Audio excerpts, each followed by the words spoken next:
কিছু মানুষ বলছে ডাব ভাসিয়ে দিলে নাকি পুত্র সন্তান হয়। ডাব ভাসিয়ে দিলে পুত্র সন্তান হয়? পুত্র সন্তানের পিছনে স্বামীর প্রয়োজন।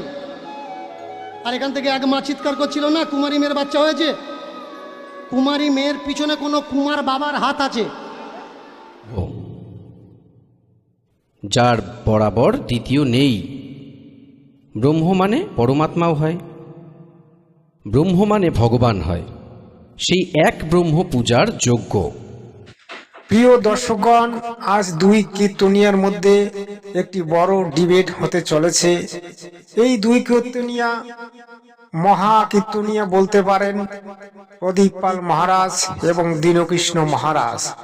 দুই জনার মধ্যে আজকে যে ডিবেটটি হবে সেই ডিবেটটি হচ্ছে দীক্ষা শিক্ষা নিয়ে। আমাদের সমাজের মধ্যে ছুয়াছুতের যে কুসংস্কার, এই কুসংস্কার নিয়ে আজকে দীনকৃষ্ণ ঠাকুর মহাশয় তত্ত্ব তুলে ধরবেন। একদিকে উত্তর দেওয়ার চেষ্টা করবেন প্রদীপ পাল এবং অন্যদিকে দীনকৃষ্ণ ঠাকুর মহাশয়। আপনারা ভিডিওটি শেষ পর্যন্ত দেখবেন, এটা আপনাদের কাছে অনুরোধ রইল। আর চ্যানেলটিকে অবশ্যই সাবস্ক্রাইব করে নেবেন। সৎসাহেব। গুরু দীক্ষা যদি কেউ না নেয় তবে তার কৃপা হবে না। এইদিকে তাকান, দীক্ষা মানে কি? দীক্ষা মানে কি? তিনটে কথা। দীক্ষা মানে দিয়ে খা, আর দীক্ষা মানে কি? দেখা, আর দীক্ষা মানে কি? উত্তীর্ণ হওয়া। সত্যি কি দীক্ষা না নিলে ভগবানকে পাওয়া যায় না? আপনি যদি গুরুমন্ত্র না নিন, থালা থালা আপেল করা মন্দিরে নিয়ে যান, ভগবান একটা গ্রহণ করবে না। দর্শকগণ, ভগবান কেন গ্রহণ করবেন না সেটা প্রদীপ পাল মহারাজ অবশ্যই বলবেন। তাই আপনারা ভিডিওটিতে শেষ পর্যন্ত থাকবেন আর চ্যানেলটিকে লাইক করবেন, শেয়ার করবেন। আপনাদেরকে অসংখ্য ধন্যবাদ। সৎসাহেব। কলিযুগের ভগবান নিমাই যখন জন্মগ্রহণ করেছিল তখন দেখবেন সবই ঠিক ছিল, বাচ্চা জন্ম নিয়ে কাঁদেনি, হাত পা নাড়াচড়া করেনি। পণ্ডিত বিচার করে বলল, হাত পা নাড়াচড়া করলো না কেন, কাঁদলো না কেন? আসলে একটা কারণ, কি বলুন তো? স্তনদুগ্ধ পান করলো না কেন? তখনও সচিমাতা গুরুমন্ত্র নাই। কলিযুগের ভগবান সচিমাতার গর্ভে এসে, তার কোলে এসে জগৎকে শিক্ষা দিলেন, রে জগৎ, আমি মানুষ হতে পারি, ভগবান হয়ে জন্ম নিতে পারি মনুষ্য কুলে, তোদেরকে শিখিয়ে দিয়ে গেলাম। ভগবান কি শিখিয়ে দিলেন সেটা প্রদীপ পাল মহারাজের কাছ থেকে আমরা শুনবো। কারণ প্রদীপ পাল মহারাজ কতগুলি তত্ত্ব দেন অবশ্যই সঠিক, কিন্তু তিনি অনেক সময় উল্টাপাল্টা তত্ত্ব দেন। যাই হোক, আজকে আমরা তার সেই তত্ত্বটি জানবো। আপনারা ভিডিওটিতে শেষ পর্যন্ত থাকবেন। সৎসাহেব। যদি কেউ গুরুমন্ত্র না নেয় তার হাতে সেবা গ্রহণ করব না, তার প্রমাণ আমার মা।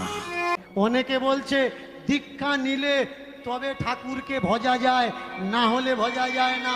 একজন ব্রাহ্মণ যতক্ষণ না পৈতে বা উপনয়ন হবে ততক্ষণ পুজো করবার কোনো অধিকার পাবে না। একজন মানুষ যতক্ষণ না গুরুমন্ত্র না নেবে ততক্ষণ গোবিন্দ ভজনার কোনো অধিকার পাবে না। আমি হাজারো ভক্তের প্রমাণ দিতে পারি যারা দীক্ষা নেয়নি অথচ ভগবানকে পেয়েছে। ঠাকুর মহাশয়, তাহলে আপনি প্রমাণ দিন, কে দীক্ষা না নিয়ে ভগবান পেয়েছেন?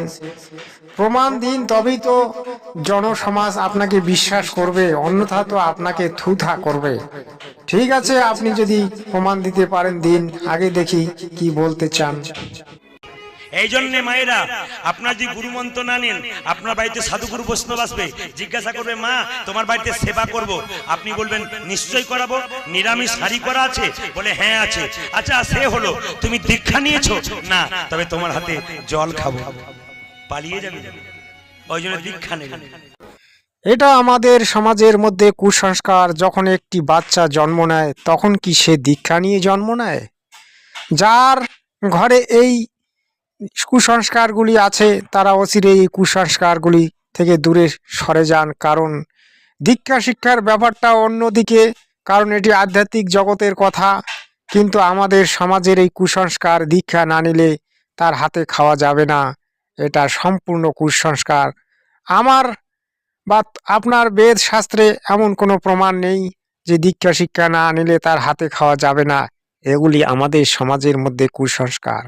এই একবিংশ শতাব্দীতে এই কুসংস্কারগুলি চলতে পারে না বা চলবে না।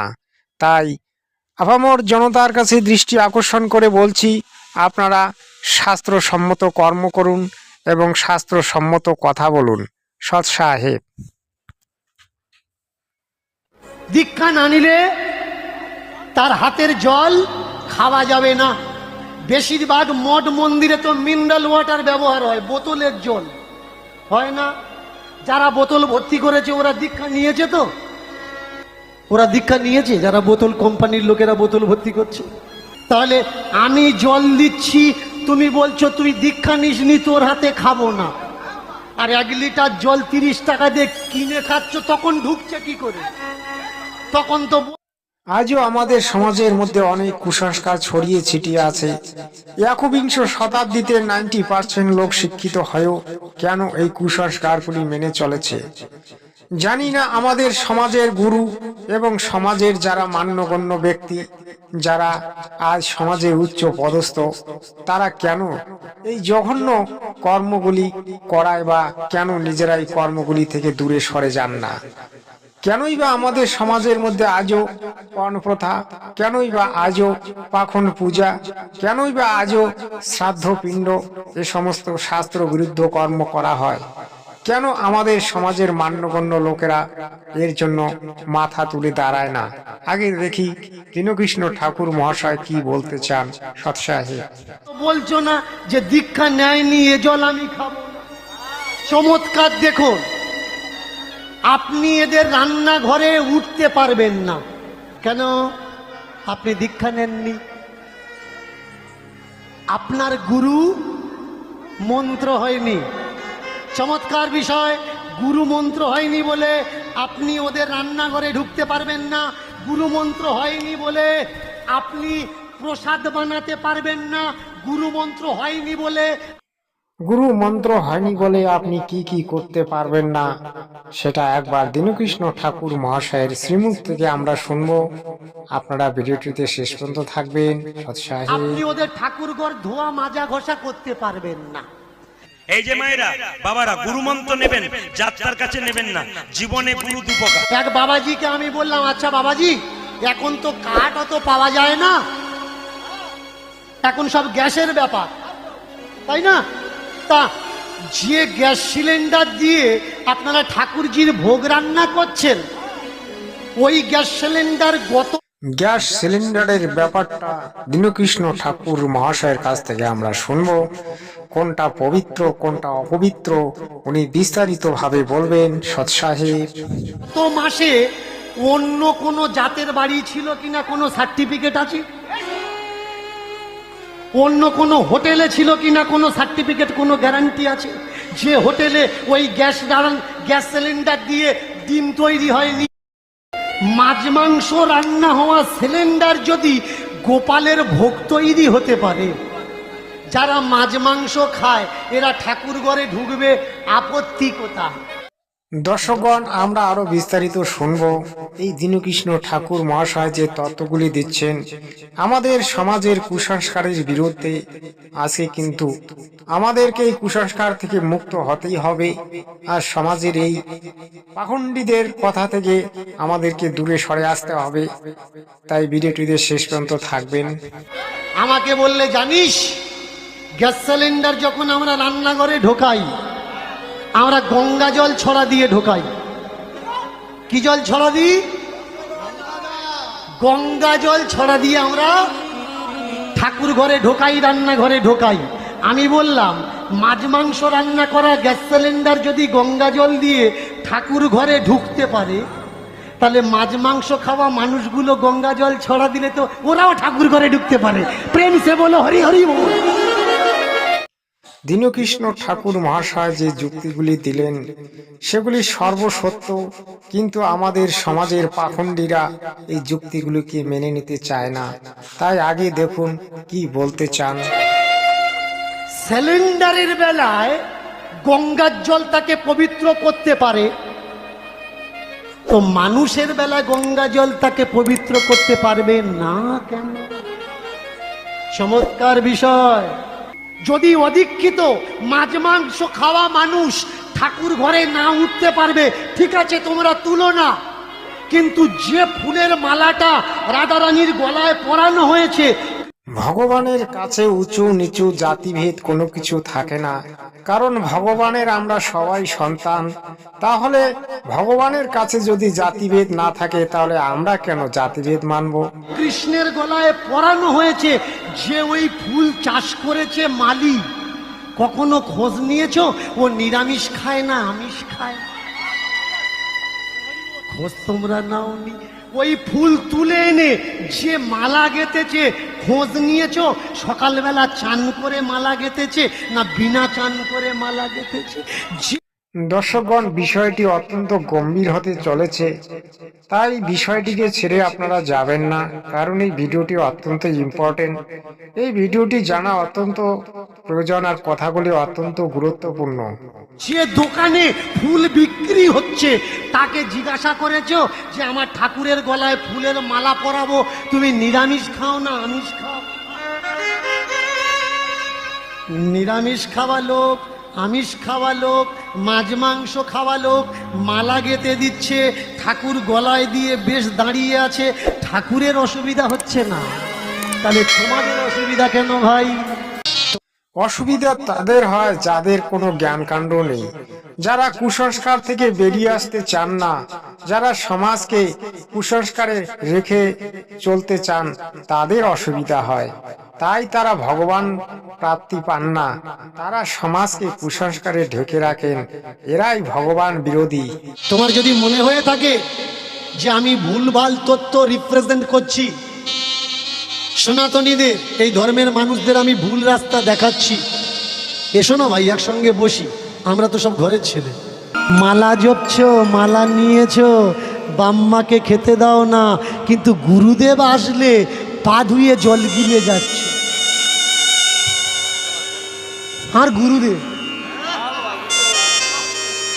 ওর গুরুদেব আছে আর জগতে কারোর গুরুদেব নেই। ওই ভণ্ড গুরুদের চক্রান্তের জালে আজও আমাদের সমাজের অনেক লোক মিলেমিশে আছে, তারা চক্রান্তের শিকার হচ্ছে, তারা কুসংস্কার করে চলেছে, আর কুসংস্কারে যুক্ত হয়ে আমাদের সাধারণ মানুষরা কুসংস্কার হয়ে আছে। এই কুসংস্কার থেকে মানব সমাজকে মুক্ত করতে হবে, এটাই আমাদের লক্ষ্য হওয়া উচিত, এটাই আমাদের কর্ম হওয়া উচিত। সমস্ত কর্ম আমাদের শাস্ত্র অনুকূল হওয়া উচিত, সেটাই আজকের সমাজের মূল লক্ষ্য, মূল বিষয় হওয়া উচিত। এটা আমার মত, আপনারা আপনাদের মত অবশ্যই জানাবেন সৎসায়। যারা নিজের বাবার মায়ের পায়ে প্রণাম করে না, অথচ বাজারে সৌর দেখলে কাপড় উঁচু করে ছুটে যায়, ও সৌরর বোঝার দরকার ও বাবা ছেড়েছে, আমাকে ছাড়তেও 2 মিনিট লাগবে না। যেসব গুরুদেবেরা মনে করছে ও বাম্মা ছেড়ে আমাকে বাবা বানিয়েছে, জন্মদাতা বাবাকে যদি ও ছাড়তে পারে, তোমাকে ছাড়তে কতক্ষণ লাগে? বেশিক্ষণ লাগে। দীনকৃষ্ণ ঠাকুর মহাশয় অবশ্যই সঠিক যুক্তি দেখাচ্ছেন। এই যুক্তিগুলি যদি সমাজের মধ্যে গণ্য করা হয়, অবশ্যই সমাজের কল্যাণ হবে। দেখি উনি আরো কি যুক্তি দেন। বাবার প্রতি প্রেম শেখাও, মায়ের প্রতি প্রেম শেখাও। বাবাকে যে জন্ম দিয়েছে ও একটা বাবা, যে শিক্ষা দিচ্ছে, যে অন্ন দিচ্ছে, যে রক্ষা করছে, যে দীক্ষা দিয়েছে, এও একটা বাবা। দীক্ষা গুরু গুরু হয়, শিক্ষা গুরু গুরু হয়, মন্ত্র গুরু গুরু হয়। এই জগতে গুরু তো অনেক আছে, কিন্তু সদ্গুরু পাওয়া খুবই কঠিন। সদ্গুরুকে, সেই সদ্গুরুকে খুঁজে বার করতে হবে, এটাই আজকের মূল বিষয়। গুরুর কর্তব্য কি শুনে রাখুন। বাবা মা, গুরুদেব আর ভগবান তিনজনে যদি এক জায়গায় বসে থাকে, একটু হাত তুলে জোর করে বলবেন কাকে আগে প্রণাম করার দরকার? বাবা মাকে প্রণাম করার দরকার। এই দীনকৃষ্ণ ঠাকুর মহাশয় আজকের যে তত্ত্বগুলি দিলেন খুবই পছন্দ, কারণ এইরকম তত্ত্ব খুবই বিরল, কারণ তিনি একজন সঠিক তত্ত্ব দিচ্ছেন এই সমাজে, এটাই মান্য। এই বাবা মা যদি বসে থাকে, কাকে আগে প্রণাম করার দরকার? বাবাকে না মাকে? আগে মাকে প্রণাম করার দরকার। বাবা বাবা তো ফেলে দেয়, কিন্তু মা কষ্ট করে ধারণ করে অসহ্য যন্ত্রণা ভোগ করে আমাদের পৃথিবীর আলো দেখায়। পিতা স্বর্গ পিতা ধর্ম পিতা হি পরমং তপ পিতৃ প্রীতিমাপন্নে সর্বদেব দেবে ভাই নম। আরেকটি আছে জননী জন্মভূমিস্য স্বর্গাদপি গরীয়সী। তাই জন্মভূমির মতো কিছু হয় না, আর মায়ের মতোই পৃথিবীতে কেউ গুরু বা কেউ ভগবান হয় না, এটা সত্য। তাই সত্যকে স্বীকার করতে কোনো দোষ নেই। যে সত্যকে স্বীকার করে না সে ধর্মকে পালন করে না, সেই হচ্ছে অসত্যবাদী, সেই হচ্ছে সমাজের কলঙ্ক। যার বাবা মা আছে সে কিন্তু বুঝবে না যে বাবা মা হয় কি। যার বাবা মা নেই, সদ্য যার বাবা মারা গেছে, সদ্য যার মা মারা গেছে, বাম্মা গেলি বাম্মা ধরম বাম্মা পাবে, বউ গেলি কে বলবে যে ধরম বউ করো। প্রিয় ভক্তগণ এবং দর্শকগণ, আপনাদের জন্য এই ভিডিওটি তৈরি করা হলো। আপনাদের কেমন লাগলো আপনারা অবশ্যই কমেন্টসে জানাবেন, আর ভিডিওটি ভালো লাগলে অবশ্যই শেয়ার করবেন, লাইক করবেন, কারণ আপনাদের জন্যই এই ধরনের ভিডিও